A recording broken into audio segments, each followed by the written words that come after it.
Thank you, Mr. Speaker. Mr. Speaker, there have been discussions, as they say, among the parties, and I think you will find unanimous consent for the following motion.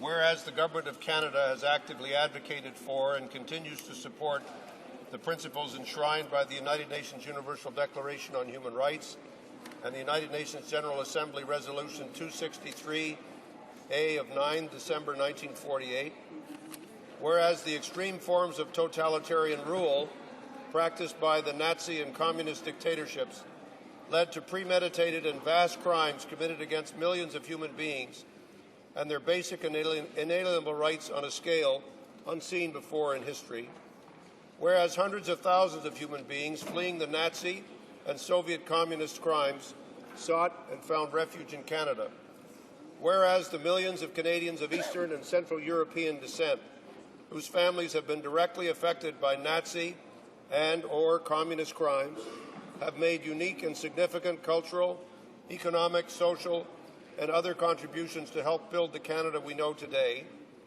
And whereas 20 years after the fall of the totalitarian communist regimes in Europe, knowledge among Canadians about the totalitarian regimes which terrorized their fellow citizens in Central and Eastern Europe for more than 40 years in the form of systematic and ruthless military, economic, and political repression of the people by means of arbitrary executions, mass arrests, deportations, the suppression of free expression, private property, and civil society, and the destruction of cultural and moral identity, and which deprived the vast majority of the peoples of Central and Eastern Europe of their basic human rights and dignity, separating them from the democratic world by means of the Iron Curtain and the Berlin Wall, is still alarmingly superficial and inadequate.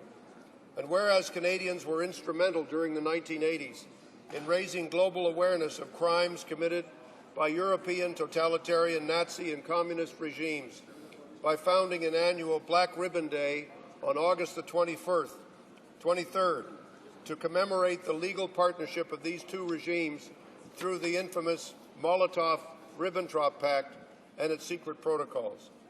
Be it resolved, Mr. Speaker, that every victim of any totalitarian regime has the same human dignity and deserves justice, remembrance, and recognition by the Parliament and the Government of Canada in efforts to ensure that such crimes and events are never again repeated. Be it further resolved that the Parliament and the Government of Canada unequivocally condemn the crimes against humanity committed by totalitarian, Nazi, and communist regimes, and offer the victims of these crimes and their family members sympathy, understanding, and recognition for their suffering.